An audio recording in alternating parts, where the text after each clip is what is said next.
Sit. We're always having Toast sit at gateways, doorways. And this is the toughest one because we have the camera person standing right there, and Toast loves to come outside. We're about to take a walk, but see how she's stopped herself? I'll even have her sit a little bit closer. Okay, and then sit again. This is really tough to almost be outside and then have to sit and wait at this boundary. It takes a lot of focus, and we're really after the byproduct of being able to have this kind of focus is that when we put her on free time, she's a little bit better, a little bit calmer. It takes a lot of energy as well, a lot of mental energy. Okay, to be able to do this, which in turn makes her mellow and tired in the right way. You don't have to run her for an hour. You just do training and wear her out, and then you have some great skills to show for it as well. So you should go over there because I'm going to have her sit at the curb here, and then at each curb sit. This is our daily routine. Little sit stay at each curb. Very important boundary, the curb, because we don't want her ever to just run out in the street, and your chances are way better that she waits at the curb, or it's easy to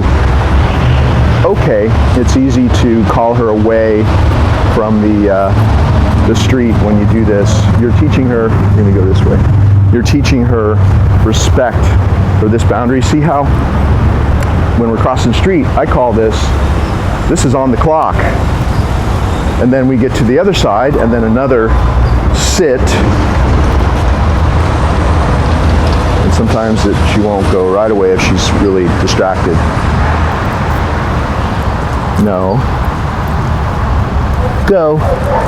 So boundaries, you control all boundaries. You control gateways, doorways, curbs, and there's lots of free time, but if you're crossing streets or you want to practice at your house and your property, just walk through boundaries and do that step out and step back, because the whole message to her is that she doesn't go through or across a boundary unless she goes with you, and you're accentuating that fact when she's in a sit stay and you step out first. Never call her to you. You'll destroy the whole thing, because that will teach her to have anticipation and she'll be right on the edge of like, when's she going to call me? And it's not a solid sit stay. A much more solid sit stay is practiced when we insist that she stay there, and the only way she gets up is when we come back to get her, and then she goes through or across that boundary with us, calmly and slowly without pulling. And we're still working on that a little bit with her, but it's so much better than it was before. And you saw I was just tapping her a little bit.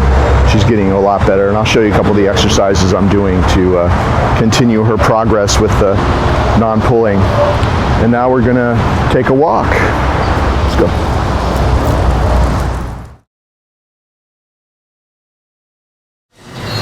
We're going to practice a little training out here in public. There's a lot going on here. Come. Calling Toast to come to me. Good. We're going to step into her and have her sit.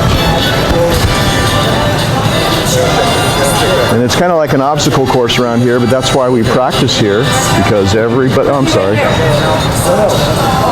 People are just going to go, sometimes they go extra super close, like you're not even here. You see how good he is? She. Good. She's such a good girl. That was a sit stay. So you can practice that anywhere. To get this good, of course, I had to practice this in my house and in my yard with no distractions, and then gradually I worked up to coming to places that were more and more busy. And this is kind of the ultimate. Giant store, carts everywhere, workmen everywhere, lots of noises. And you saw what I did. Okay, I'll do that again. I stepped into her and I said, sit. If she is not used to doing this with you, once I'm not there anymore and you're trying to practice with her, which could happen for a couple of days, if she doesn't SIT the first time you say it, just a little bit of tension on the leash, not jerking, pulling, hanging, just a little bit of tension. As you can see, you don't have to say S-T-A-Y, stay. I've never said stay to her once, but the sit is, the stay is built into that. So now she'll wait. She knows that instead of me having to do hand signals and saying the word over and over and over again, wow, she's so good now. Good. She gets a reward. she's waiting till I come back to release her. You see, she's getting bored with me talking, so no. Okay, I'm gonna reset her because I want to show you how to release her. See the reset? You just step into her, do the circle.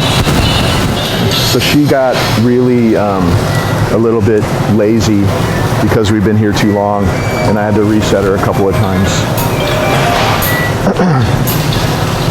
And now I want to show you how to release her. You come back next to her with your right hand, tap her chest and say, go, and she's free. Okay, cool. I guess we'll give her just a second to rest here, a couple of seconds.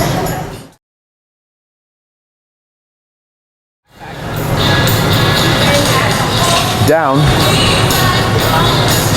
And sometimes when there's a lot going on, and this is with any dog, especially when they've only been practicing this for a few weeks, sometimes it's good to help them a little bit. And all you have to do is that. You may have just barely seen it when I did that, but I really didn't even put any pressure on the leash. Just helped her because you got the music and you got the people everywhere and the distractions. So where there's a lot going on as you practice the down stay, sometimes she needs a little help, and you say down and just do that and she'll go right there. The stay is what's the most important thing, of course, and also not repeating the command. You see, we never repeat the command with sit or down or come, because we're always practicing on a leash at this point in her training career, and the leash is a way to gently but firmly reinforce the training. Good. And you're always doing it with a leash so that you can create the pattern and continue to practice the pattern of she hears it once, she goes there. And also to practice with the stay, which is really solid, as you can see, which is always the hardest part of this. But this stay, this kind of stay, and you practice this kind of really solid stay no matter what's going on around them. And good. As well as all the sit stays at all the boundaries. And when she's on free time, you'll see she's way calmer, way more ready to respond to when you say come. She's on a dime, she's just back to you. And that really is a result of practicing these sit stays and down stays in ever increasing levels of distractions. So that's how we ended up here. Didn't start here, started with nothing going on, and her first down stay was just getting used to me walking around her. And that, for her, took about 2 weeks. But once she got this in my house, in my yard, then I could do more things. I could drop the leash, walk away, things like that. Good. And now, eventually, we worked up to coming here, and she's got it. So she's waiting for me, just like the sit stay, waiting for me to come back next to her to release her. And I'm going to say, okay. She's going to get up. I'm going to say sit. Always release her from a calm sit stay. So I'm going to pat her chest and say, go, and she's free. Get out of everybody's way here.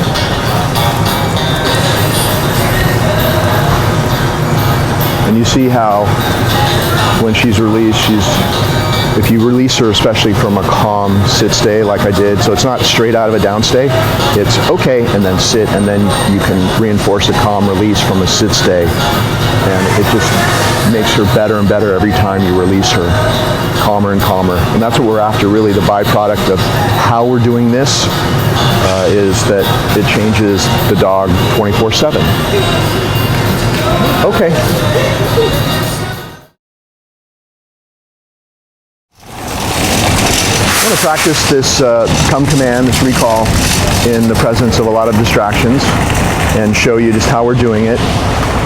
The way that I practiced it since day one is to call her away from something, never call her when she's staring at me, because I want to practice in as much of a real life situation as possible. So that would be, she's headed towards something, come, she's paying attention to something, good, sit,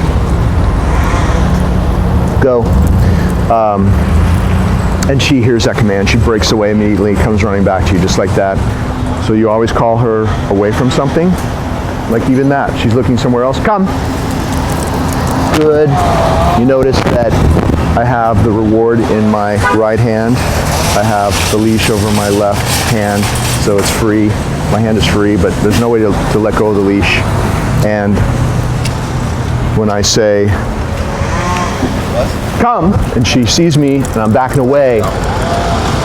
Good. It inspires her to come running to me because I'm backing away. And because I've done this so many times now I have to create a distraction. Come. Good. You may see it's not even quite as fast if I'm just standing still. There's another distraction. Come. If I back away, she runs to me. Good girl. So when you're practicing, and you need to be practicing when she's back home with you, of course you need to keep doing this or else it will fade away. So you have to continue all these things. She knows how to do it, but you have to keep practicing the moves. So you're going to be the handler when she comes back, of course. You do my moves and it will trigger her to do these. But when you back away, it makes her run to you, and that's the kind of recall you always want. If you keep practicing that, even worst case scenario, she's about to run across the street. You say, come. You have no leash, you have no treat. Just do your closed hand like you've seen me doing. She doesn't know it's empty. Back away. Good girl. Say come, of course, back away, and the chances are very great that she breaks away from whatever she's going to and comes running to you. And of course, every day we practice this, she gets better and better and better. Another distraction there. Come. So see, left hand leash, good, right hand reward. The left hand grabs the leash at the same moment that her little nose touches your hand, it opens up, she gets the treat. I say good as well. And you can even do, come. Good, she gets the treat and pet her and everything happens all at once.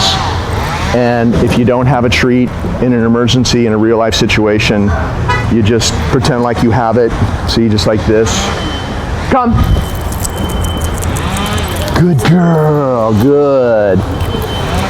Love her up, pet her, say good, and she probably almost doesn't even miss the treat at this point. So that's the way to practice the come command. Okay.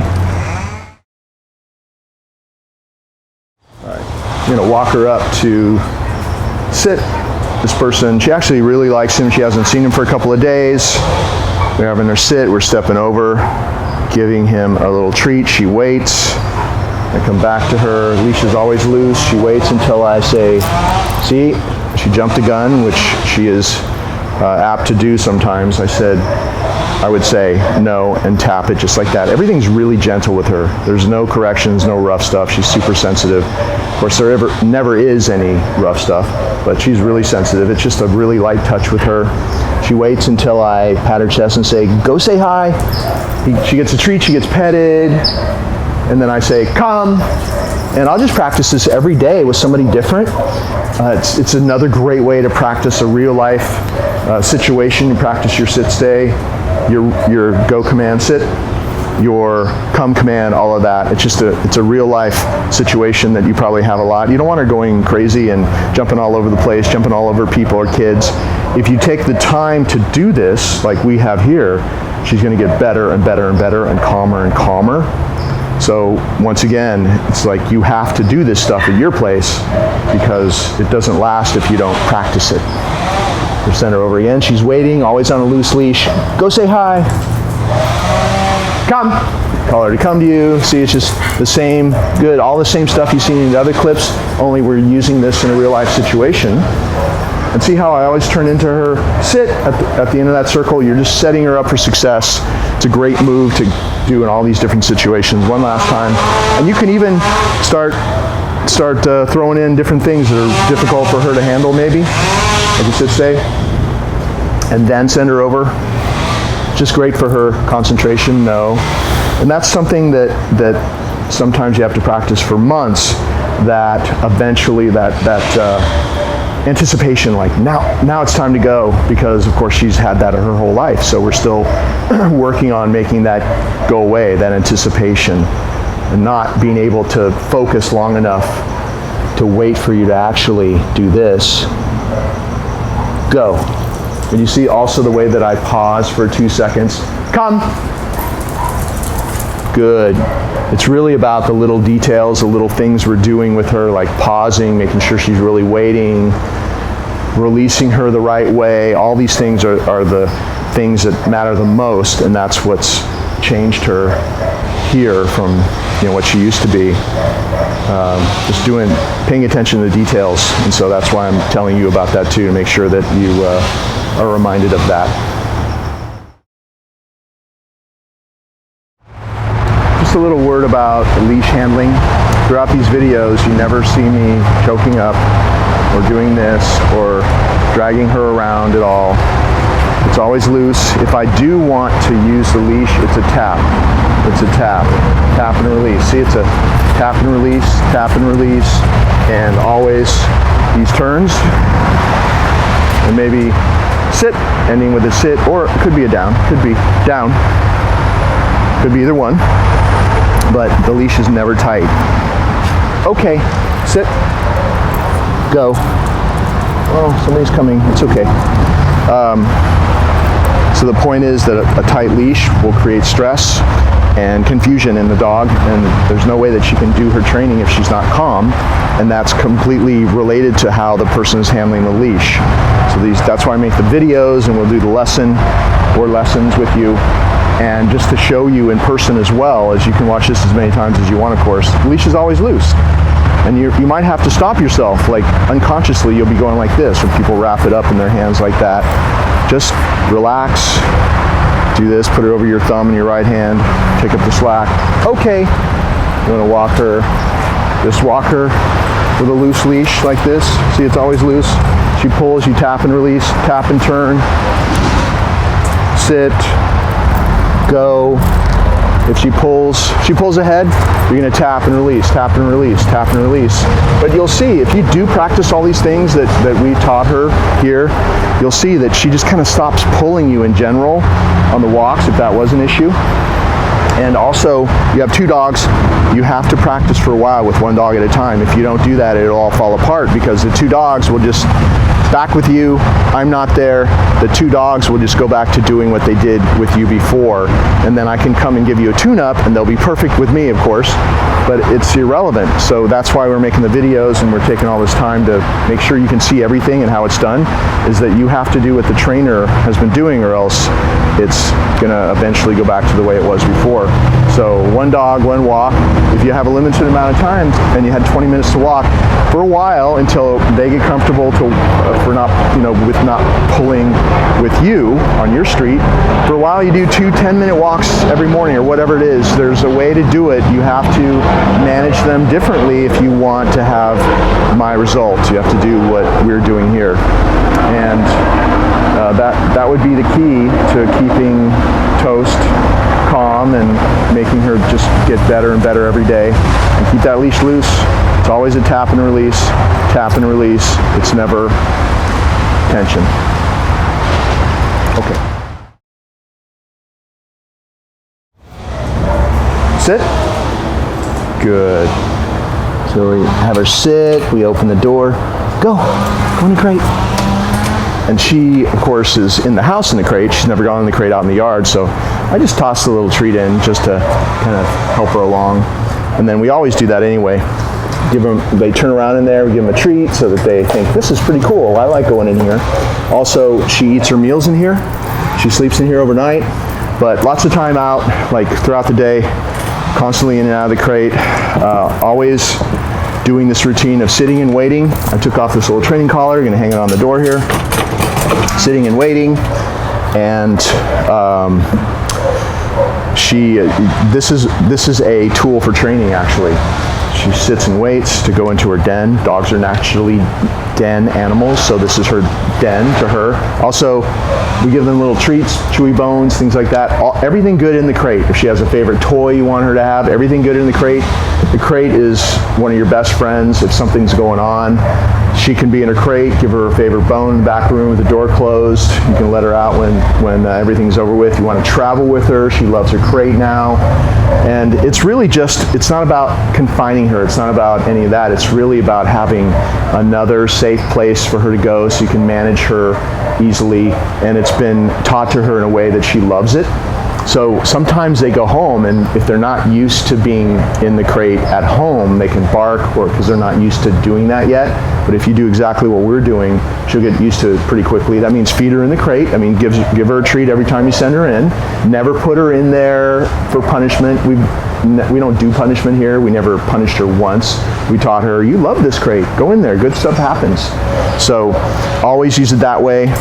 We always hang the training collar on her door. And when we're going to take her out, it's like everything in reverse. She waits. Make sure she doesn't come out. It's just about respecting another boundary, just like the doorways, the gateways, the curbs. And then,